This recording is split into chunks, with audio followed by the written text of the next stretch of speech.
It's Bowling for the Bahamas and Celebrity Bowling Challenge to benefit the Bahamas Disaster Relief Fund. Sunday, December 1st, 1 p.m. to 5 p.m. AMF Panorama Lanes, 1724 Genesee Street, Utica. Come have fun and enjoy a few games of bowling for a good cause. There will be prizes, food and drink specials, and some special challenges mixed in along the way. $20 per bowler or $100 per team includes 2 games and shoe rental. All proceeds go directly to the Bahamas Relief Foundation. That's Bowling for the Bahamas and Celebrity Bowling Challenge, presented by Disruption Network, Holy Pozzoli, and AMF Panorama Lanes. Sunday, December 1st, 1724 Genesee Street, Utica. So you just bought your dream home, and now it's time to move. Let's face it, nobody likes to move. All the packing, unpacking, lifting, upstairs, downstairs, and broking everything, including your back. Let the professionals at EJA Moving Company take all the stress and pain out of your move. Competitively priced moving, relocation services, office moves, and complete packing and unpacking services. They work with everybody to make it simple and easy for you to move and relocate. Call EJA Moving Company at 315-335-0516. When it's time to relocate, have EJA Moving do all the work for you. Hit them up online, ejamoving.com. Hey, Disruption Network. This is Mike Sacco, the general manager at Nye Volkswagen of Rome. If you don't know me by name, it's only because you have not received the best deal. There's only one reason to leave Utica, and that's to come see me in Rome and get the best deal on your next new, pre-owned, or certified VW. Mention that you heard this ad from Disruption Network and receive $250 off your next vehicle purchase. You'll know why our customers say, I love my Nye VW. Come see us at 5865 Rome Taberg Road in Rome, or visit us online at nyvwofrome.com. Want to know what's going on at the D? Hit up DisruptionNetwork.net and check out our events calendar, brought to you by the Events Co. Find out about upcoming guests, special events, concerts, show schedules, community activities, and more. Get connected at DisruptionNetwork.net.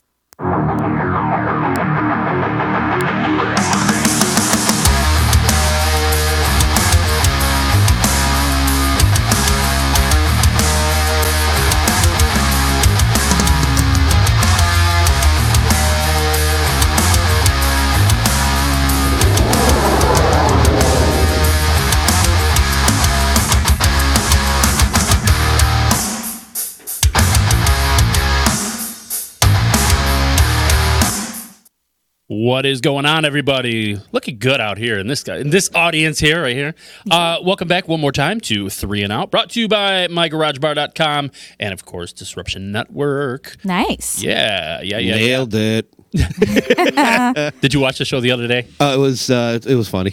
All pumped up, Yeah. Struggling. Oh, it was great. It was fun for me, at least. I'm sure it was. It was a nightmare for me. Yeah. I literally got done. I went home and I watched that and I went, what drug was I on? Something, man. It was just lack of sleep. Yeah. That's what that was. Definitely lack of sleep. Well, the benefit of that is that your struggles are my entertainment value, and I matter more to me than you do. So, aren't they? Nice, Jamie. I like that. Let's go ahead and bring you in. We don't even have to introduce you. Don Rickles over here.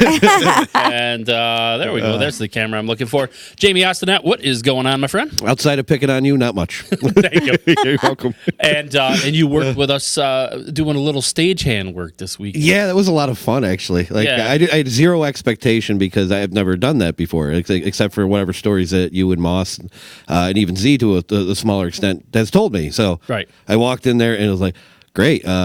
What do I do? I think that's what everybody does. Do I stand here with my hands in my pockets or what? But no, it was a lot of fun, man. It's kind of cool to see it from the other end of it. You know, because basically you go to these concerts and you just see the show and leave. Yeah. You don't realize how much work has to be done at the end of the show. There's like 45 people just like scrambling. It's like a madhouse. I'm like, this is great. This is wonderful, though. It's like ants. They just all pile on and just everything goes away. But you're right. It's probably, I don't know, 5-6 hours beforehand. Yep. And after the show, you're like, okay, now we're getting on to the second half of the day, and it's like another 4 or 5 hours before you get out. And move. That was it. Yeah, and nobody knows where they're going. They just follow random people. Yeah. So, you have a walkie-talkie. I'm following you. That's kind of what happened. Erica Moss. Nice. Hey. What is happening? What's going on? Oh, not too much. And, of course, you were at that show, too. I was there all day long. You had to run camera. I did. For them. That was that was very interesting. A very interesting experience. Black and white camera. Yes, their request was black and white. That's very odd. I wasn't a fan of it, but you know what? I just, I just work there. That's right. I just do what they tell me. As we say after a while, like when people ask you what show you're working on, you say the one that pays. Yep. That's the one we're As long as I get a paycheck, that's all that matters. But, it was interesting. I had a good time, and hopefully I produced some good work for them. So as long as you get a paycheck. Thank God true. she doesn't have that philosophy around here, or else we'd never see her again. So is that there's no business like show business? Yeah, absolutely. The check is in the mail, all that kind of stuff. Never gets paid. Mike Zigarelli, what's going on, brother? Not much. Jumping in here for Mr. Ray Nation, who I think is what's he doing tonight? Is it the overtime again? Why is Ray not here? I think it is. He called me. Yeah, he's doing It's the overtime, right? Yeah. working like crazy that son of a bitch. I'm going to fire him from the job that he don't get paid from. because he wants to get paid for overtime. Yeah, this is ridiculous. He's got to be here. I mean, We need house money. We need house money. He's making real money. Is what he's doing. Sure. There's a holiday coming up. Yeah. People on Christmas, they enjoy things like money and things like that. Yeah. We're Very trying. true. We're a building business, as they say, man. And Booming business. Booming business. Yes. Yeah. What'd you do this weekend? Anything fun? Exciting? I went to see my local high school, my alma mater, play, and first time ever in the Section 3 championship game. Right on. Came up on the losing end of it, but they got an at-large bid to the state tournament. No team ever in the history of Proctor High School in Utica, New York, has ever gotten as far as they have. And I'm proud of those boys. Absolutely. Yeah. As an That's alumni cool. of the school and the team, those boys deserve all the credit in the world, and hopefully they can make some noise this weekend. This guy spoken like a true coach, huh? Oh, you like that? Yeah. You gotta love it, man. I can see him in the locker room being like, "Hey guys, we're gonna go With out there that and deep, kick deep, their deep ass. voice. We're gonna go kick their ass." Yeah. So There's a few more, but yeah. yeah. Hey, Sarah Natoli is watching. Wow. Hi, Sarah. Wow. We're going to see you soon, right, Sarah? Yeah. Hopefully. Hopefully. So big games that went on this week. Lots and Yes. lots of upsets. And we're going to talk about that a little bit later on. We're going to also be addressing that game, which I kind of think might be the game of the season from last night between the 49ers and the Seahawks. Wow, crazy game. And like 1 o'clock or not 1 o'clock, 12 o'clock at night, still going on, that damn thing. Yeah, it was like 12:30, I think, when I finally put the remotes down and called it. Yeah. I'm a little rugged for that one. The only good thing about More that tired. game is, if you're any other fan besides the Seahawks or the 49ers, those teams are going to be beat up going into next Oh, week. yeah. Because, wow, 4-5 hours. And Yeah. There were a couple injuries in that game. We had a couple potentially big ones as well. Yeah, there were. For now, we want to start out. We always try to show a little love to all the teams around the NFL. Very Give them their time to shine, so to speak. And this week, we wanted to take a look at one we haven't addressed yet, which is, I'm going to try to correct myself now, the Los Angeles Chargers. Very good. I am going to say San Diego before the conversation is done, guys. I'm sorry. I even watch the NFL Network, and they do it on there constantly. They said the San Diego Chargers. I think the team wants you to continue saying San Diego. Yeah. Listen, 20 years from now, they're going to be the damn San Diego Chargers. They might as well just move back because everybody knows them as that. Yep. But this past Thursday, they lost. Another loss, 26-24 to the Raiders, and they're now 4-6 after that loss, 0-2 in their division, and the conversation is certainly starting to pop up. Are they among the worst teams right now in football? I mean, I know their record is what it is, and maybe it's not as bad as a couple of the other ones, the Dolphins and Jets. Yeah. But they're a team that is well, as Jamie has said a million times, they're living in mediocrity. Right? Yes. And and here's the problem, as I see it, is that the Chargers, for all intents and purposes, right now, they're a healthy team. They have all of their big names back on the field, and they're losing to teams that they shouldn't be losing to. That's a real problem. Yeah. And I guess there's just no way to really excuse something like this. So let's talk about that a little bit. Actually, I'm going to start with you. You know what, Mike? Trial by fire. Put you right in there, man. So what specifically is not working for this team right now? I think it's the coordinators. Yeah? you've had the same gentleman in your locker room for close to a decade and a little bit more in Phillip Rivers. Mm-hmm. He has led your team to one AFC title game under 2 different head coaches, I believe. One AFC title game. Mm-hmm. When you had every single thing working for you to make it to that game. He's never seen the big game. But you've had how many coordinators under you? Yeah. You can't make it work right now. The defense has never been top 5. You could say they were top 5 fantasy, but that's for That's a different. That's Yeah, totally different story right there. that's not even comparable. Right. When you look and you break down an NFL defense, it's nothing like, oh, I'm going to pick these guys this week. Right. No. They've never had the consistency up front. They've never had the consistency in their secondary, except for that one run that they had over 10 years ago. Right. And you're interchanging the same thing, but except you have the same pieces. I think Antonio Gates has been there for 1,000 years. Phillip Rivers has been there. You've had how many different wide receivers and running back combinations? I mean, LaDainian Tomlinson was there for X number of years, and you've literally put him on the back burner. Now you have Austin Eckler. You have Melvin Gordon. You've had these pieces, and you can't make it. You can't seem to figure out how it works because, God forbid, somebody goes down. Somebody's holding out. Somebody's doing this. This team has never had a consistent basis where you can get behind it, and I think it starts in your coaching staff, your OC and your DC. Yeah. You've never had it. You're trying to GM this thing with pieces that's not working once you put them down there. Yeah. So you could GM this thing from the boardroom. Once you put the players down there and they're not doing what you need them to do, it's kind of like a Moneyball situation.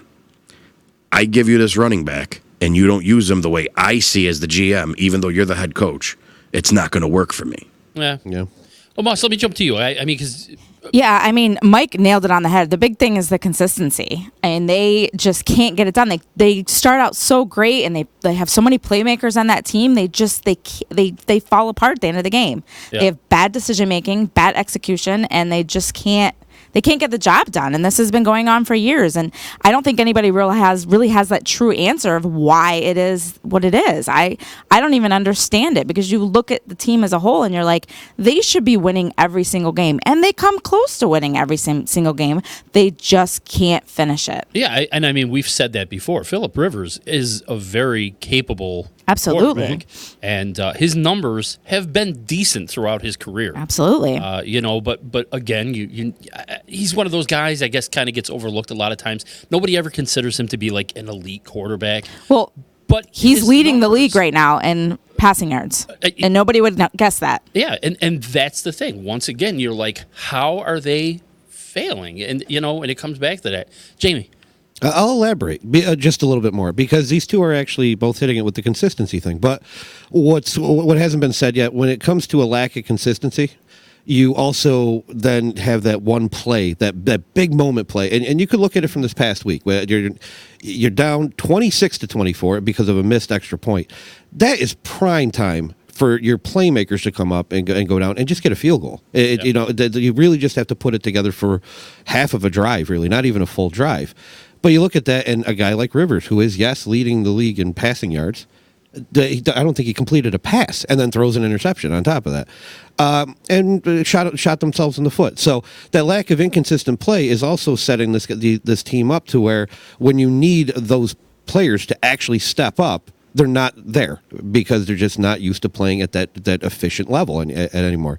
1 week you'll see a guy like Melvin Ingram rattle off 2 or 3 sacks. Next week you might not see him at all. He won't hit a stat sheet. Keenan Allen can disappear from time to time. I won't even get into the running game because there's no point in that. The most consistent piece is Austin Eckler, who's now not getting as many carries because the holdout was ended. Right. So, I mean, you're nailing it right there. It's the guys just aren't playing at that same normal, efficient, consistent level week after week after week.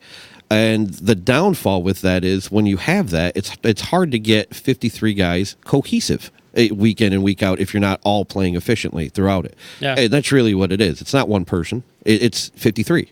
Yeah. And you have to be playing it, no different than watching the birds fly south. They're all in a V in a perfect angle for a reason. The Chargers, which I almost said San Diego there because they play way too much Tecmo Bowl. The Chargers are not in a V in any way, shape, or form. Every now and again, you have one guy drifting off because he wants to go off and do something else. And it's just that's kind of what's killing them right now. And when it comes to that play, they're missing that guy because of the inconsistency all the way through. It's funny too because every year I feel like we do the same thing. We play the game where. Even on this year, we're like, well, once Gordon comes back, then they're going to really be back to being good. Yeah. And then Gordon comes back, and It's the same thing. Well, once Hunter Henry comes back, then they'll be good. And then he comes back, and you're like, what now? You know what I noticed? Not to interrupt you, but with mentioning Hunter Henry, they used him so much in the first half of the game, and in the second half, they just didn't utilize him at all. And you're like, he was producing so much. Keep that going. Keep that consistency going, and maybe. The end result would have been a lot different. Well, let me ask you guys this, because there's no doubt that this team has needed some change for a little while. I mean, like you said, they've had those same guys on the field for years. They're just not getting it done. They got to do something to shake this up. If they decide that maybe they need to change the quarterback going into this thing. Or maybe they don't. I mean, Phillip Rivers, if you look, he's in the final year of his 4-year contract, which was $83 million. He turns 38 in December. I mean, I guess, first of all, what do the Chargers do with this guy? Going into next season, do you trade him? Do you... I guess, honestly, you'd have to resign him or he can walk at that point. Yeah. But what do you do with him? Go ahead. I think that if he is willing to, they sign him to a 1-year respectable contract, not crazy, outrageous amount of money, but a respectable contract. They're probably right now at the position where there's a possibility they can get Joe Burrow from LSU. They let him sit behind Rivers for a year and then let him go. Let him go nuts because that guy's sick. I've seen him. He's pretty explosive. So I think you're still going to have to address a lot of the other positions on that team. Oh, you absolutely are. But if you're able to get him, I think that's what you do. But you can't just let Rivers go. I think just letting him go and starting a rookie quarterback is not going to be good for your team. No, I agree. I think that you're going to at least need to sign him for a year and let somebody watch him and learn from him. You agree with that, Mike? I was just shocked that she said Joe Burrow. You do realize I am a Florida fan, and I have seen him many, many times. That's my point. I mean, that young man did something that not many people do this past weekend, and It's true. I think they would be in a prime position to where I think they're sitting in this draft that he's going to fall right to him. And between 10 and 15 is kind of where I think that'll go. And I truly think he's going to be right there unless, those draft day bells go off where he's trying to climb up. And the Los Angeles Chargers would be stupid to let that go. Yeah. If they can get up to 7 and take him, that'd be great.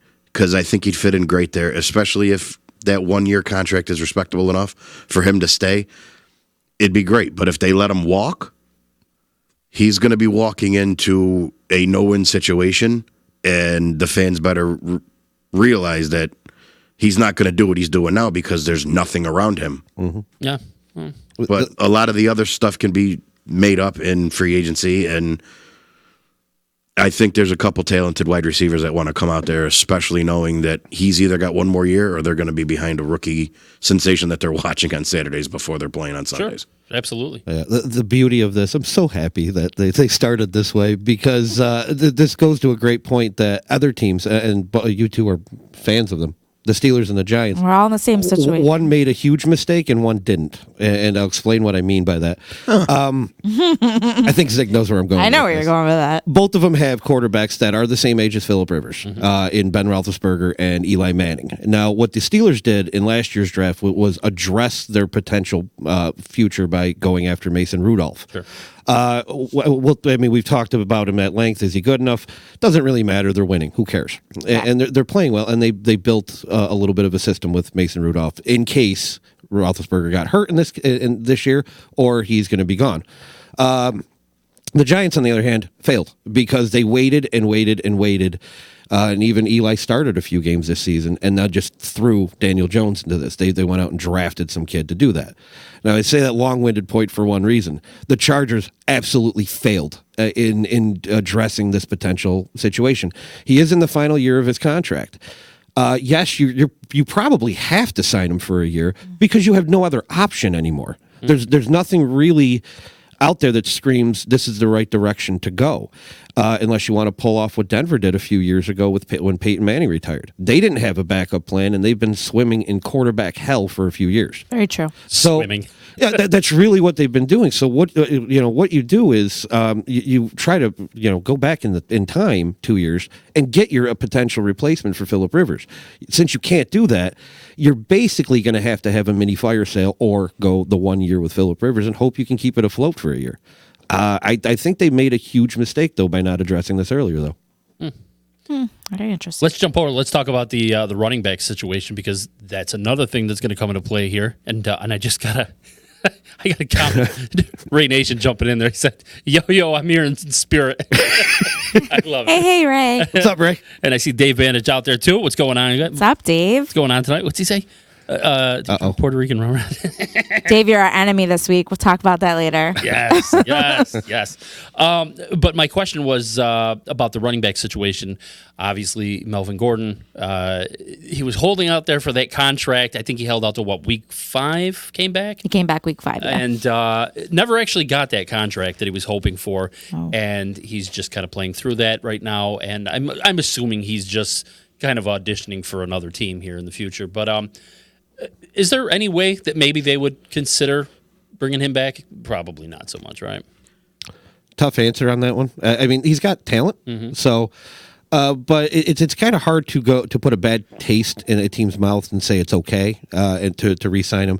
To what he's probably going to want is to be a lucrative contract, which is going to be, that's my absolute assumption. It's going to be a pretty rich contract, but.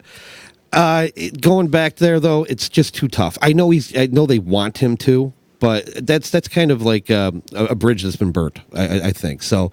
I actually have a really odd feeling of where he's going to end up, and I'm going to really. It pains me a little bit to say it. It's going to be one of two places, and I hope it's further south. I think he's either going to end up in Miami, who's got a ton of cap space, tons of cap space going into next year. Mm-hmm. The other team that I think you might end up with is Buffalo, of all things. So you got Frank Gore, who's. We'll say potentially hitting his last year, and a young running back in Devin Singletary. Got to have somebody to replace Gore, and they also have a ton of cap space. I personally, as a fan, don't want to see him signed. I think that's a pointless sign. Yeah. But that's my thought on that. Yeah, I think that he's going to want way too much money. That I almost said San Diego. That the Chargers are going to want. You're next, Mike. Made the mistake. It almost happened twice. I mean, he's looking for Le'Veon Bell kind of money, and I think he's been very productive since he's come back in week 5. But actually, I think this past week was one of his best games he's had. Yeah. But I just don't think a running back deserves that kind of money. And because look what Austin Eckler was able to do. As soon as he got thrown into the mix, he's just as valuable to that team as Melvin Gordon is. So, and I think we see that a lot. Yeah. I mean, Jamie and I have actually talked about that at end, where ad nauseum, yeah. There is just there's no shortage of running backs coming out of college that you can plug and play. And save yourself quite a bit of cheddar cheese there on the back I'm not end. saying that anybody can do it, but if you're behind a good offensive line, you're going to get the numbers. That's your key, absolutely. And I my next question here, and I see Rick Smith is actually posted on here. This kind of goes right with that. I was going to say if the Chargers do go into like a complete rebuild mode. What other areas do they need to address on this team? And I see he's actually talking about the tight end position here. He said, my contacts. He said, lost Hooper, pick up Rudolph or Jay Cook. So I'm assuming he's Jared Cook probably. Yeah, Jared Cook or Kyle Rudolph. Yep. And I don't know, either one of those interest you guys or think that would be a good fit, Mike? I think they're going to save face and they're going to give Hunter Henry just a little bit more money, but the young man is hurt. He's been injury prone. But, to come back to it, I'd love to see Gordon stay, but going off and piggybacking off of Moss, to get Le'Veon Bell type of money with what you've produced in this day and age, when your lifespan as a running back in the NFL is a possible 5 years at best. You've got a kid coming out of college as a junior who's 21 years old, who'll play that rookie deal till he's ready to go somewhere else. And that's what these franchises are doing now. You're getting a kid like Saquon, you're getting a kid like Zeke, and they're playing for 3 years until they do what they're doing. And then you're going to pay them because you think they're going to be the face of your franchise. Obviously, you don't see that with Melvin Gordon, where I kind of do, but you've already invested so much money into Phillip Rivers. You've invested so much money in your offensive line.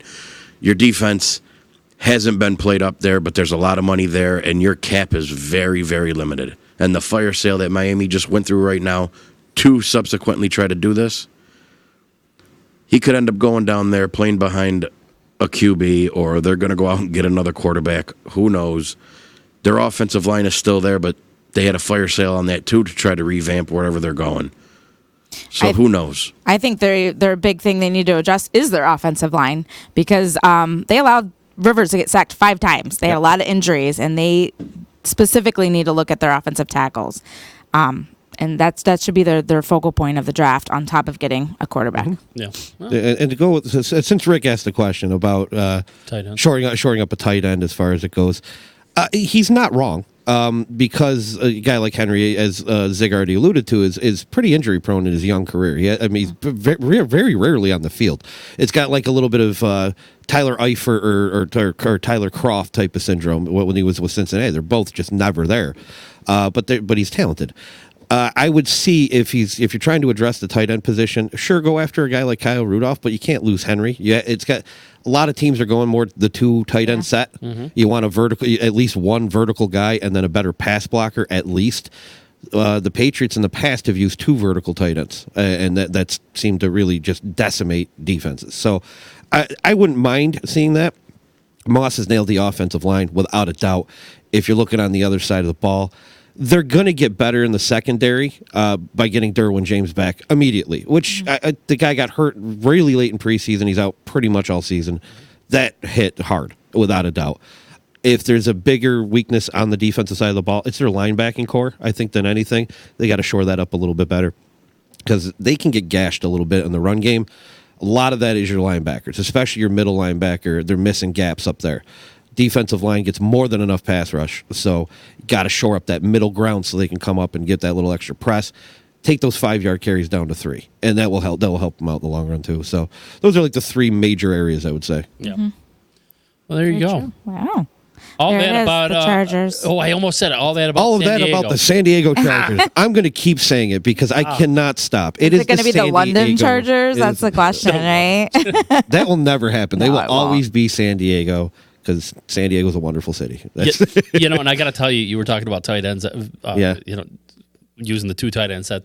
Did you see that the Patriots announced that they want Gronkowski, or I should say Belichick, Oh, boy, announced that he here was we shocking. go. Big shocker. Shocking, you know. Nobody ever imagined that would happen. But and it's gonna. There's snow on the ground. That's another shocker right now in central sun New will- York. the sun will rise. Sun will rise tomorrow. Oh my God, how's that going to happen? Crazy. Shocking. Let's take our break because we're under a little bit of a rush tonight. So, Yeah. Moss, you have trivia. I do have trivia. Let's hear it. All right. I don't get my music, or do I get my Do you want your music? If you have it, why Okay, not? Let's see what the music does. Okay.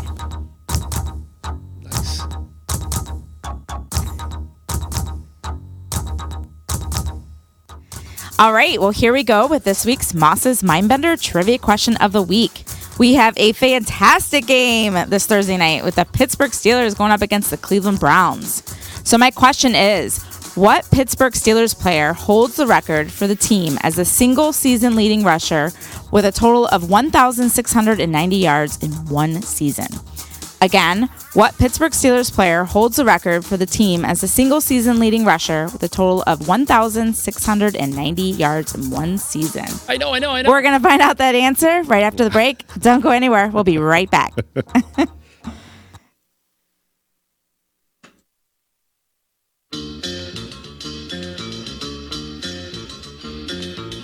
It's Bowling for the Bahamas and Celebrity Bowling Challenge to benefit the Bahamas Disaster Relief Fund. Sunday, December 1st, 1 p.m. to 5 p.m.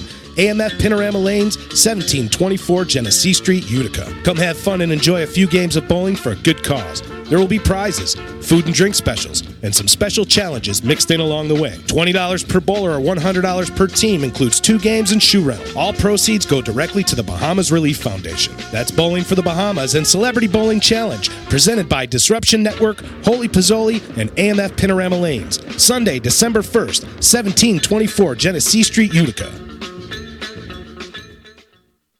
So you just bought your dream home, and now it's time to move. Let's face it, nobody likes to move. All the packing, unpacking, lifting, upstairs, downstairs, and broken everything, including your back. Let the professionals at EJA Moving Company take all the stress and pain out of your move. Competitively priced moving, relocation services, office moves, and complete packing and unpacking services. They work with everybody to make it simple and easy for you to move and relocate. Call EJA Moving Company at 315-335-0516. When it's time to relocate, have EJA Moving do all the work for you. Hit them up online, ejamoving.com. Hey, Disruption Network. This is Mike Sacco, the general manager at Nye Volkswagen of Rome. If you don't know me by name, it's only because you have not received the best deal. There's only one reason to leave Utica, and that's to come see me in Rome and get the best deal on your next new, pre-owned, or certified VW. Mention that you heard this ad from Disruption Network and receive $250 off your next vehicle purchase. You'll know why our customers say,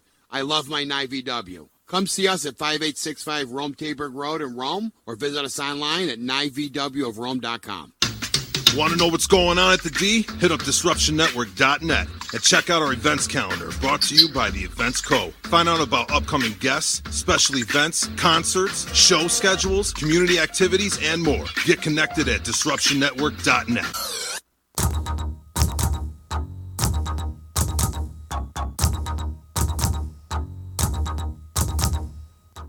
Welcome back to the second down of 3 and Out, brought to you by Disruption Network and MyGarageBar.com. So before the break, I hit you with my Moss's Mind Bender. That question was, what Pittsburgh Steelers player holds the record for the team as the single season leading rusher with a total of 1,690 yards in one season? The answer is... Bananas! Barry Foster during the 1992 season. That was followed up by Jerome Bettis in 97. And then third on the list was Fast Willie Parker in 2006. There you have it, folks. This week's Moss's Mindbender. Barry Banana. Barry Banana. You know who was not on that list? Foster. Le'Veon. Le'Veon. Uh-oh. Nope. So I see Rick answered the bus. Well, you were close. He had 1,665 yards. Ooh. He was close. And then, let's see here. Dave sent a question. He says, return question for Mossy. Who has the most rushing yards in a season for the Steelers without a fumble? Ooh. That's a nice question. Fumble. Without a fumble. Most rushing yards in a season for the Steelers without a fumble. I'm going to have to think about that just a little while. If I had to guess, I'm going to say Willie Parker because Jerome Bettis fumbled the ball a lot. So. I thought that, no, he was fast. I was thinking, didn't Willie Parker have a ton of fumble issues? I could be totally wrong. If it's Le'Veon Bell, I'm going to puke. I am going to puke. It's probably going to be Probably Le'Veon is. Bell. It's probably Le'Veon Bell. So, Might have to Google that one. yeah. So, Can we just say Good question, We'll though. just say Merrill Hodge. There you Merrill. go. Yeah, we got to throw out Merrill Hodge for Go that. back to go. Merrill. Yeah, Wow. we're going that way. At least that's my answer because I won't. Maybe it was say- Franco. I won't say Le'Veon Bell either. Why don't we just go right down the list? Yeah, let's just take them all. Too funny. So, oh man, you know what? And I totally screwed it up earlier. I announced to everybody that we were going to be talking about, what did I say? The Lions. The right? Lions, yeah. We've already talked about the Lions. Yeah. Twice, I think, too, which is even worse. Yeah. There's a big swing and a miss because Yeah. I think we talked about the Lions like 4 weeks ago. Yeah. We're actually talking about the Minnesota Vikings in the second half here. Still the Central Division. Yeah, but Division. I had the right division, guys. I had the right division. I just You did. Yeah, okay. Oh, Still better than oh hockey. man, Dave Bannon said, "Get the barf bags ready." Le'Veon Bell. Oh God.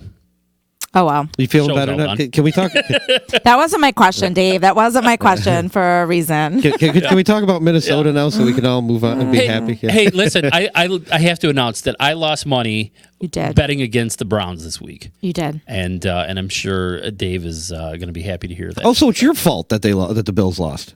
Thanks, buddy. And Hav and Carl. Thank you. They all bet. So don't bet this Oh, week. that's right. They were all talking about it, and actually, I was getting sucked into it. They're like, "You want to bet?" I'm like, no, I want no part of that. No. Yeah, I never will bet on your favorite team. Yeah, I hear you on that one. Our friend Fred Cousineau up at the Turning Stone, who works in the entertainment department, is really, really, really big Browns fan, and still swears that they're going to win that division. Yep. I don't know how that's possible, but So you were talking about sports betting at a casino. maybe. Perhaps. Weird. No, not at all. Not at all. That didn't happen.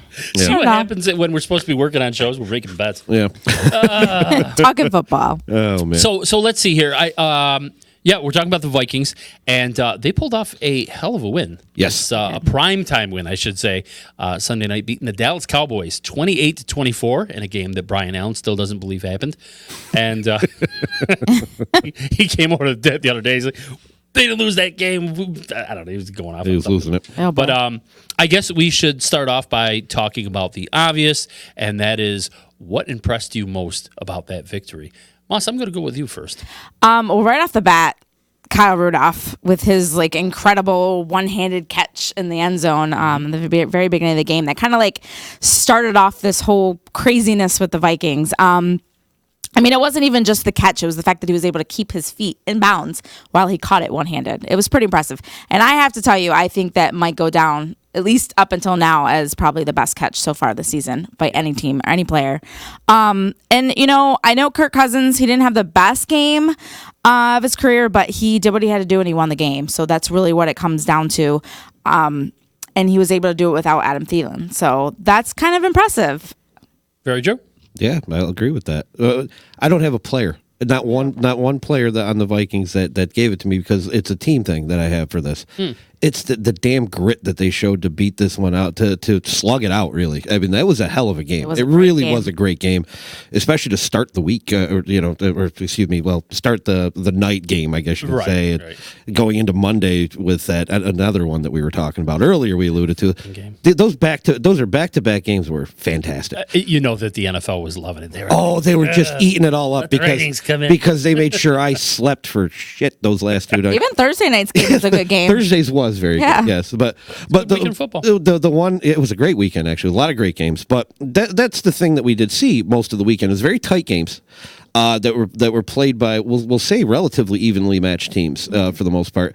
Even if they were a little uneven, they were still very nasty, tight games back and forth. And that's exactly what Minnesota did. That's been a little bit of an inconsistent Dallas team that we've seen in the past.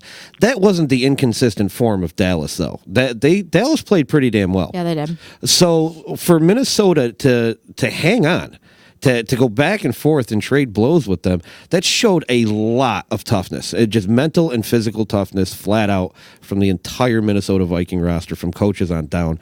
The entire team deserves to have a hats off on that one because that's not an easy win in any way, shape, or form. And they took it. No. Very important win. Mike, what'd you think? Anything impress you on that game? Yeah, and my good friend Austin would agree with me. Oh, yeah? Uh-oh. It was Kirk Cousins. Oh, no. He finally showed up in a primetime game. Okay. Very true. How many times has this kid gone out and done nothing? Yeah. He showed it. Yeah. And again, you find him in the back of the end zone with a one-handed grab. He touches 5 feet down before he falls out of bounds. Kept control, touchdown. They were on that one play alone said to me, if they pull this out, it's because Cousins is going to find a way to finally win a primetime game and look special. He did. Yeah. And he's not worth the money, let's be honest. Yeah. They paid him way too much money for just to have a quarterback. He's not what they really want, but at the same time, he finally showed he does belong in a conversation of maybe second-tier quarterbacks. Okay. And that's just my opinion. Okay. Because you look at everything else that happened that weekend, and you're still getting those roughing the passer calls on quarterbacks for what? Just touching them? The calls this year in general, I think, are whacked. Cousins is the same quarterback that I link with Eli. You've never gotten those type of... You've always taken those type of hits, but the refs never call it. But he played a game where, okay, maybe now they're going to start seeing him in that Aaron Rodgers light, but they won't. Nope. Well, I'm going to tell you something that I actually am kind of impressed with, and that is Delvin Cook. Mm-hmm. And, it's no secret that after Adrian Peterson left that team, they spent quite a few years searching around trying to find their next big running back. And, I mean, if you think about some of the names they've gone through, it's like Matt, how do you say, Asiata? He was there for a little while. He had a cup of coffee. Latavius Murray. Maybe a sandwich. Latavius Murray was there. Jerk McKinnon, I know that they had big hopes for him. I think Amir Abdullah is still somewhere in the fold, when they traded him over. Yeah. But I think that Cook is starting to look every bit of the draft pick that they hoped in the running back rather that they hoped he would be when they drafted him back in 2017. Mm-hmm. And I'm kind of wondering, I mean, do you guys think he's he had a lot of injuries early on. Yeah, he did. But he's showing the numbers now. Do you guys think he's kind of turned the corner and maybe becoming one of the I hate the word elite, but let's say one of the better backs in the league. You think he's becoming one? You have to put him in that category, leading the league, and NFL. I mean, he's almost at 1,000 yards already. You have to put him in that category. There's no ifs, ands, or buts about that. Yeah.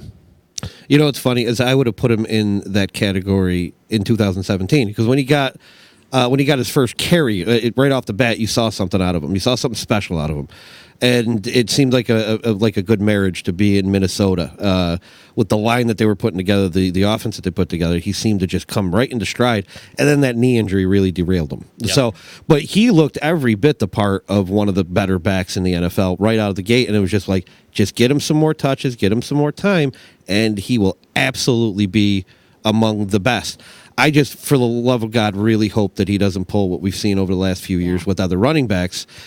Get paid. He should get paid. Mm-hmm. The ones that we've talked about in the past should be paid, but don't go astronomical. You're not the quarterback. You're not the face of the franchise. You should get your money and you should be paid handsomely for it.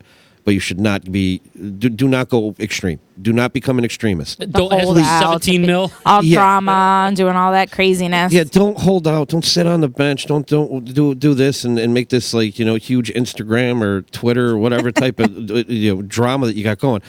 Be Delvin Cook. Be incredible. You'll get paid for it. You'll absolutely get paid. Sure. And as long as you just don't make me upset with the league, or with what I'm watching, I guess you could say. That's the one thing I really hope doesn't happen, because this kid right now is by far the most talented, at least for the season, that we're watching, without a doubt.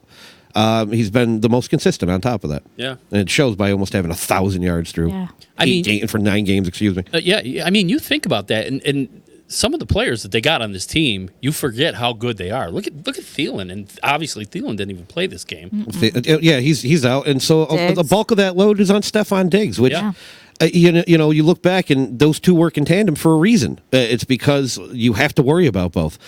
I actually was a little bit more afraid of this because of Thielen. I think I mentioned it last week when we were talking about the playoff thing. Well, the injury to Thielen scares me because now you lose a weapon. It didn't matter. It really didn't matter. Diggs played great. Kyle Rudolph came out of thankfully came about. Mm-hmm. So maybe it was just that injury, unfortunate as it may be, helped the entire Minnesota Vikings to actually realize, well, we got Diggs, we can now use Rudolph again for the dynamic player he is, and we got Cook. Let's move on with life and just play the way we're supposed to play. So came together as a team. Yeah. That was what was important. Yeah. They have the playmakers. They absolutely do. There's no doubt about it. My question is, and I hate to beat the dead horse because I know we talked a little bit about this last weekend, or I should say last Tuesday. Yep. But, things are so fluid in the NFL, constantly changing. And so I will, at risk of sounding very redundant, I'll ask the question again. Can they catch the Green Bay Packers? Listen. The way that Green Bay is like sneaking by with their wins. Mm-hmm. Every week, or losing to the Chargers. I think they can. I absolutely think that the Minnesota could catch Green Bay. They're only 1.5 games basically. Yeah. And they still got to play Green Bay again at home. I mean, it's interesting because you're right. I feel I'm not saying Green Bay is a bad team at all. No, Obviously, they're an absolutely outstanding team, but Right. they have gotten lucky on a lot of their wins. They've got some weaknesses, and it's just a matter of I mean, that game this week against Carolina, probably they should have gotten a chance to go for 2 and tie the game. Yeah. I mean, it was that close, that touchdown at the end of the game. So I think if Minnesota keeps going the way they're going, I got the schedule right here. They could easily beat Denver. They got to bye. Seattle's going to be a tough one. Detroit they can easily beat. The Chargers they can easily beat. They got to play Green Bay at home, and then Chicago. I mean, you might only see one more loss out of that. That's true. That's very true. But I'm going to go the more negative route on this. I honestly don't, because there's a few reasons. One, I didn't have them among my playoff teams, and I'm not a big fan of tap dancing. I still see the problems of what I believe. And I could be totally wrong. It's fine. I'm an adult. I'll deal with it. But You'll I'm not coming back to this show ever again. Never. I'm done if Minnesota makes it. No. But the other thing is, and this is something that I noticed a lot more this past weekend than I have all season, but it's happened all season. There's no need for any of these teams, like Green Bay, for example, who's playing in friggin' snow, to apologize for what could be deemed an ugly win. It's a win. You Very true. And you beat a tough team in Carolina while doing it. So, and I've heard enough, from my own fanhood, and I'm sure we have Dave Bandich, who's a Browns fan, who's heard more than enough of it. Who cares? You won. Who cares if it's ugly or pretty or however it may be? And yes, the Packers lost, to the Chargers. I almost said San Diego again, man. The Packers did lose to the Chargers in a relatively ugly game and then rebounded against another tough team and beat them. The only thing that this is proving to me is that out of 32 NFL teams, there's not a damn Super Bowl favorite in the bunch. This season has been nothing but parity, and it's wonderful, not only for us as fans, for the NFL, because the ratings are they're loving every little bit of this. Because week after week, you don't know who is going to be what. And I mean, we've seen the Jets beat the Cowboys, a team that was a lock for the playoffs. Yeah. We saw the Chargers beat the Packers, a team that we all thought going into that game was a lock on favorite. So as far as going back to the original question, despite my little rant there, I don't want to tap dance away from it. Minnesota has their work cut out because they're still behind them.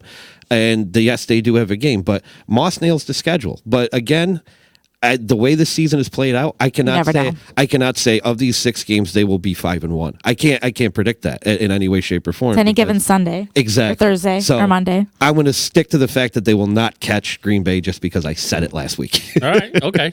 Mike, you want to break this tie? Where do you see? Are they winning that division? Are they going in as a wild card, or are they not going in at all?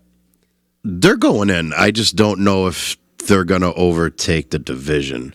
To piggyback on other points, you got to remember when Dalvin Cook was drafted to Minnesota, he was coming off an injury.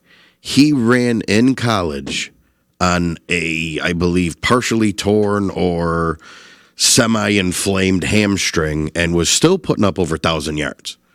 And it's at a school that Moss doesn't like, and I do because I saw them. I saw him play a few times. I wanted to go to that school, but apparently I wasn't 6 foot, so that ain't going to happen. But Dalvin Cook was a Florida State Seminole and ran all over the ACC for the better part of 2 years. You're poking the bear right there, Seriously. I said the ACC. I didn't. The SEC. Don't mention the SEC. Don't do it. Yeah. But who's the best team in Florida right now? Oh boy, that's true. But you got to sit back and you got to realize he came in hurt, and he still was doing well until he really got hurt in an NFL type of injury. Now he's coming along into his own, and he's still setting and breaking things that not very many people thought he could, unless you're really a fan of Florida State or you really hate the team because you watched this kid play. You knew what a talent he was going to be in the NFL. You're waiting for Adam Thielen to come back because, as Jamie said, this kid's going to take away from something, and there's Diggs. Now you got to focus on Diggs. Now you got over here. They have, in my opinion, 5 playmakers that they can't put the ball in everybody's hands, but they're going to make noise doing it. And I truly think that they can get in, and they are going to make a very loud noise. Are they a Super Bowl contender right now? I'm going to say yes. Are they going to get in? I don't think so. Really? I think they can get there. I just don't know if they have the next step to it, because there was a team that took a hard L that everybody thought was the odds-on favorite to win the NFC in New Orleans. Mm-hmm. They took a very big L, and they looked awful doing it. I don't foresee them losing next week, because they're going to come out and they're going to be like, we just got hit in the mouth by a team we should have blew out, like another team in Baltimore blew somebody out. Oh, yeah. Nope. That's what they should have did to the Falcons, the way the Ravens won their game. And it didn't happen. Well, they don't win the division, they make it to the playoffs. Plain and simple. That's why I'm putting my foot down right now. They don't win the division, they're definitely making it as a wild card. She's putting her foot down. I am. My hand, foot, conversation's whatever you want to done. call it. Whatever you want to call it. The only thing I could add to this is I'm glad I'm not in the middle of this Florida State crap, because I'm waiting for punches to be thrown. That's during the break. During the break, yeah. So I'll be in the bathroom. It's all right. I'll come live from the swamp for the Florida State game right on my Garage Bar and Disruption Network. That's what just wait for it. Come down to. Basically, we're having a battle royal over here. Placing bets on the fight that's about to happen during the break between Erica Moss and Mike Zigarelli. There you go. So obviously, okay, I'm losing. Ray's not here, so we don't have house money for you this week. But I promise you, we will get back to him next week when he does come in. And are we losing you next week, Moss? No. 2 weeks. But 2 weeks. But don't forget Jamie over here. Well, he's coming back with his IR. So that's what we're going to do. We'll take our break. Okay. And when we come back, Jamie, you got the IR ready to go. I do. And then we'll talk about, real quick, we'll talk about some of these upsets that happened in the NFL this week. And boy, there were a lot of them. Let's go to our other break. We'll be right back.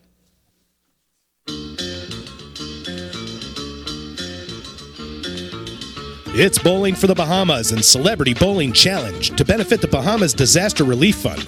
Sunday, December 1st, 1 p.m. to 5 p.m.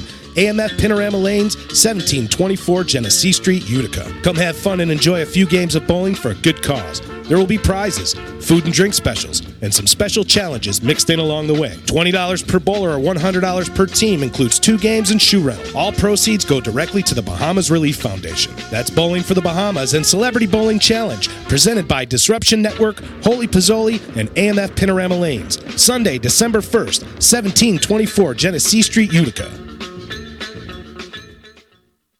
So you just bought your dream home, and now it's time to move. Let's face it, nobody likes to move. All the packing, unpacking, lifting, upstairs, downstairs, and broking everything, including your back. Let the professionals at EJA Moving Company take all the stress and pain out of your move. Competitively priced moving, relocation services, office moves, and complete packing and unpacking services. They work with everybody to make it simple and easy for you to move and relocate. Call EJA Moving Company at 315-335-0516. When it's time to relocate, have EJA Moving do all the work for you. Hit them up online, ejamoving.com. Hey, Disruption Network. This is Mike Sacco, the general manager at Nye Volkswagen of Rome. If you don't know me by name, it's only because you have not received the best deal. There's only one reason to leave Utica, and that's to come see me in Rome and get the best deal on your next new, pre-owned, or certified VW. Mention that you heard this ad from Disruption Network and receive $250 off your next vehicle purchase. You'll know why our customers say,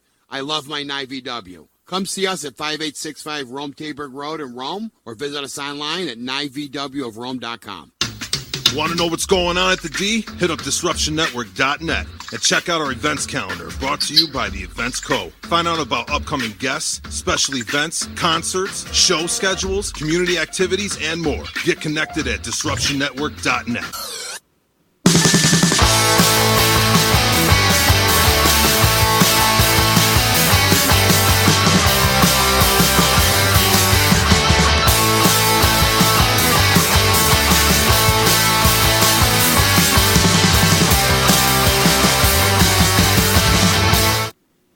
Hello, and welcome back to 3 and Out. I am Jamie, and this is this week's IR.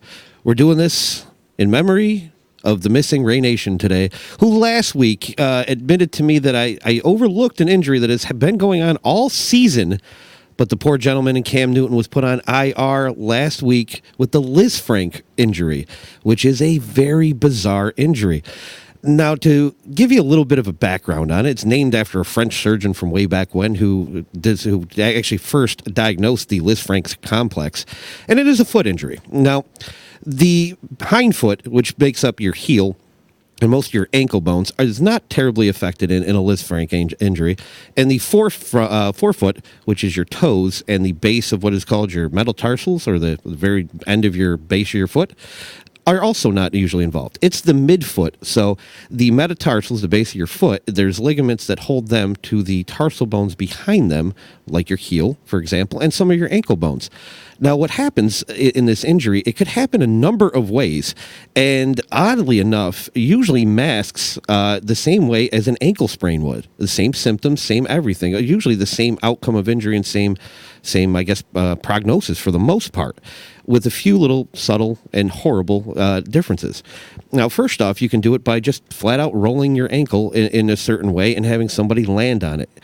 Or you can have, in possibly the case of Cam Newton, a very large man land on your foot with such extreme force that it breaks the midfoot metatarsals.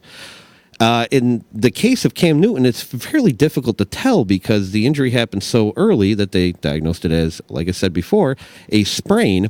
And as it didn't get better and more therapy and more tests came about, they started to realize that this was a little bit more severe than they thought. So not only are the ligaments torn, but there's also breaks in there as well. And so this is a pretty much multiple injuries all occurring at once. Now, what this means for Cam Newton and the prognosis going forward is he'll have to have surgery if he hasn't already. And depending on the success of the surgery, you're talking anywhere from 6 to 12-week recovery time with various casts and walking boots in order to get back to relatively normal walking function. Following that, this is extensive physical therapy, rehab type of style stuff, gradually progressing to actual full contact sports or even any type of sport whatsoever. That usually takes upwards of a year. So a Liz Frank injury, at the best case scenario from surgical point, is about a year. Cam Newton could be looking at a little bit longer based on age and severity of injury. We might be looking at 18 months or so. So it's really tough to diagnose these. It's also tough to give anybody a full prognosis on what to expect from this guy. So any of those ideas of him signing elsewhere next season might want to be put on hold a little bit until you see how he recovers from this injury. With that said, Cam, you're a damn good football player, and I'd like to see you on the short end of that. I am Jamie, and this has been this week's IR. You know, did you ever see Revenge of the Nerds 2? Of course. They get stuck on that island, and they're like, so infinite bigness equals infinite smallness. Yes. And then Ogre's like, what if CAT spelled dog? Yeah. That's what I feel like sometimes when you're talking about this. Because you have no idea. Yeah. It's like a different language. The funniest part about that is when I say things like metatarsals and hit hindfoot and Right. midfoot and everything. I try to explain exactly in layman's terms what the hell I'm talking about, which makes it even worse. No, but it's true. It's like it's great because you absolutely know exactly what the hell you're talking about. But when I hear this stuff, it makes me realize how maybe I should have just gone to school for something else, man. No wonder you get paid the bucks. Yeah. You know? Let's put it that I owe a lot of money. I owe a lot of money. Let's put it that way, okay? It's my claim to fame. They'll be like, "What do you do for a living?" Yeah, nothing really impressive, but I know Jamie. Damn it, I know that guy. I don't have to know anything. He works in I know surgery. He's an anatomy professor. He's now a stagehand part-time. There you go. Good grief. Hey, I had to tell you something. When you were running out of the bathroom during our break, while these two were having their little... Yeah, we're having a battle. their bunkhouse Yep. battle royal here, the only thing I could think of is if you watched the show from yesterday, Yeah. Scott used the bathroom and totally forgot we were doing a show. Yeah, that was hilarious. And just kind of wandered out here after using it and just sat down. Sat down. He's still standing. The camera's on him. He's kind of live? stretching it out. Yeah. Oh, okay. Just like we're still right in the middle of a conversation. We're like, so what do you think about that? He's like, oh, I don't know. Are we on? Like, yeah, dude, we're in the middle of a show. Yeah. Still happening, Scott. Still happening. Funny. And now that's for all Scott of the internet to see. Yes. So there you go. If you want, it's like a blooper reel. Oh, it's wonderful. That All Pucked Up show was awesome too, by the way. So Thank you. any of you guys that are hockey fans out there, please tune in on Mondays at, was it noon? Yeah. Yeah. Noon. It was All Pucked Up. Yep. Exactly. If you listen to me, you'd never know when it is because I tell you a different time every day. I don't even tell you the right day. So, Well, the Thursday. benefit is you can always go back and listen, which is what I have to do because I got off campus yesterday at 6:30, so that's when I pop it on. But I got to tell you something about that show too, and it's almost like this show, even though. We all joke and we say, oh, well, we're just kind of like local people who enjoy watching sports and we follow and everything. Some of the stuff that, like Scott, I'll give it to Scott. Scott knows hockey inside and out. It's crazy. Absolutely. It's insane. Yeah. And we've been told a bunch of times, like, that dude is legit. Yeah. He should be on, like, ESPN. And the only He absolutely should. And the only thing I can come back with is, like, he should... But ESPN don't talk about. I was just gonna say that, but they don't talk about hockey. But You mean like CBS, right? The only CBS person. Sports, yep. Yeah. That's Or hilarious. excuse me, NBCSN. That's the one that plays a lot of hockey, right? Yeah, one of those guys. I'll give them a shout out because I can watch the Capitals every now and again. But it's great, and you guys are the same way. Sometimes I listen to what you say, and I'm like, oh my god, I really need to make some money so I can pay you guys. Oh, that's great. I don't wear short enough skirts. Hey. So lots of shockers this week. Like yes. I said, and we got to hurry up here, right? I'm Yeah, looking we at the do. clock. We got the Uncle Louie coming up here in just a few minutes. Nice. Yes, we do. So they're going to kick us out, and we got to get going. But lots of shockers this weekend. Lots of big upsets. Real quick, what was the biggest shocker for you, my friend? I thought I had one, but I'm thinking I'm sticking with the Saints and the Falcons. Yeah, I stole mine. was that the biggest shocker? That was obviously the biggest shocker because I lost $1,000. That was my chance of winning $1,000. Was picking New Orleans and see ya. Listen, before anybody thinks Erica's got like a degenerate gambling problem, I didn't pay $1,000. I had a chance to win $1,000. this was a survival There's a difference. There is a difference. It's been going on all So season. thank you, Saints, for ruining that chance for me. Yeah, even Buffalo didn't do that to you. Just say Buffalo, kept me going another week. So Yep. Actually, she really is a gambler. We got to get out of here as soon as possible because the bookie, You're heading out. Yeah. the bookies are sending their thugs over here to. Yeah, it's not actually Uncle Louie. It's Uncle Louie and bookies. yeah, the big $20 I'm willing to throw in. Jamie, what's your biggest shocker? My biggest shocker, and I know there was a ton of upsets, but the biggest one was Miami beating the Colts. The Colts have played a pretty solid season after the retirement of Andrew Luck in particular, but I think the biggest dagger was Jacoby Brissett missing this past week, and it was Brian Hoyer, of course. But still, you would say on paper, the Colts defense is still far superior than what the Dolphin offense could have brought.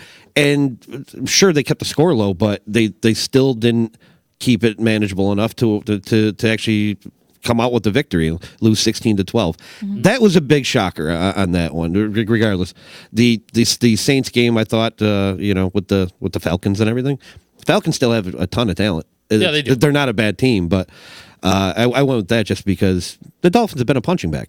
But they played pretty good football for about 3 weeks straight, and they're going to upset some other people. Yep, they sure are. As the season goes on. I would like to thank the Dolphins because as a Steelers fan, I was very happy to see the Colts lose. Oh, even as a Bills fan, I was very happy to see that too. So because thank they're you, doing the Miami. same. And it's anything that makes us all happy for the playoff true. race. That's exactly it. But Listen, so I'm going to give you my 3 shockers from this weekend. Okay. All right. First of all, Was your bet? no. The first shocker, I got to give a little tip of the hat there to my Steelers because nobody gave them a shot. That wasn't a shock. Nobody gave them a snowball's chance in hell of beating the I know Jamie and Ray for sure did not give them a Hell no, chance I in didn't. hell. Yeah, and that actually leads into my number 2 shocker is that the guys from the D-line actually caught up to us in points this week. Yeah. Because we didn't get one game. Did we? Nope. No, we lost. we didn't. Bad week for. Oh no, we got No, we got Seattle. Seattle. I was about to say, We got Seattle, but they got Seattle too. Yeah. And then It was we a lost wash on the Yeah, other two. it was a So wash. that's a shocker that those guys caught up to us. Yep. Gonna have to rein that right in here. And number 3 shocker was, of course, the game that I was saying a little bit earlier. Seattle and San Francisco, probably the game of the year so far. Yep. And my God. And San Francisco was without a lot of their players. That's what's scary. San Francisco was. George Kittle up in the booth jumping around and cheering the guys on. But what did you guys think of that game? I mean, what did you learn from that? I don't even know. I know it was a late game. I know you probably went to bed. I was in and out of sleep. But I was awake the whole time, and for fantasy purposes, frantic, of course. I won't even get into that because it's not about me. But going to that game, what I learned is if that was to be our NFC championship game, I would go out of that a very happy guy because that was outstanding football. It was great football all the way through. You saw a little bit of everything. I mean, it was almost a dagger in my heart to watch Russell Wilson throw that overtime interception because he's driving. I'm like, yeah, he's got him. Oh crap, he doesn't. Like now it's the Niner turn, and I'm like, holy man, this is a really tough game. Like to even watch, even as a non-fan of those teams, I was still very invested watching those two. I'm going to tell you something. San Francisco, hell of a lot more legit. Yeah, I was going to say, even though they lost, they definitely are I actually hope Ray real Nation, team out there. I hope Ray Nation because we've thought that for a few weeks, and he hasn't been on the bandwagon yet. They are legit, and if no Kittle, if that's going down, then that's rookie kicker. Rookie's an understatement. Chase McLaughlin was on the practice squad for Buffalo at the beginning of the year. He was signed off the practice squad by the Chargers for one kick. So he had one kick coming into that game. And then he signed, of course, with the Niners earlier this week. Yeah. And ties the damn game. Ice in them veins. And then Holy crap. Breida goes out and Emmanuel Sanders goes out. Yeah. So, like they said at the end of the game, the moment might have been a little bit too big for him at the very end. Sure. But I'm going to tell you what, man, to be a rookie kicker and never been put in that situation before, hats off to that kid to be able to do what he did. But man, I think we're in for a treat as this schedule winds down here. Mike, anything else you want to add to that? The second half of this season is going to show a lot of people different things about maybe their favorite teams and maybe a team that you don't know what's going on. Right on. But I'll tell you right now, the far gone conclusion of just wrapping up a trophy and sending it somewhere, it's not going to happen. No. I don't care what anybody says about that team in the upper part of the United States. We don't talk about them. You mean Minnesota? On the East Coast. Okay, all right. We're not gift wrapping that trophy to them at all. No. Hey, listen, we got to wrap this up real quick. What you watching this weekend? I'm going to watch the Red Zone and try to take in everything I can. I don't have any plans of watching one particular game anymore. Moss? I am homering it, and I'm watching my Steelers take on the Browns on Thursday because you know what? Steelers are hot. There you go. Jamie? Houston and Baltimore, you got two of the best mobile quarterbacks that are playing lights out all season. I think that's going to be a fun offensive output all day. Should be good. Yep. Listen, everybody who's listening, we appreciate everything. We were taking a look at some of our numbers from last week, and they are way up. That's awesome. We love that. So keep listening. Yeah, thank you so much. Keep sharing. If you have any friends, tell them about us, and we'd be happy to answer any of your questions. Absolutely. Feel free to send them in anytime, and we'll do our thing. So I think that's going to be doing it. Ray, of course, will be back next week. Yeah. And Mike, you will be back relegated to the bench once again, my friend. But it's always a pleasure having you in here. Thanks, Mike. Thanks for coming out. Happy to be here. Yes, When certainly. Coach calls me again, I'm off the bench. There you go. Put me in, Coach. I'm ready. So, anyways, I'm Rich Masucci, and for Mike, and for Erica, and for Jamie, you guys enjoy the weekend coming up, and enjoy the games. We'll talk to you soon. Be good. See you Later. We out.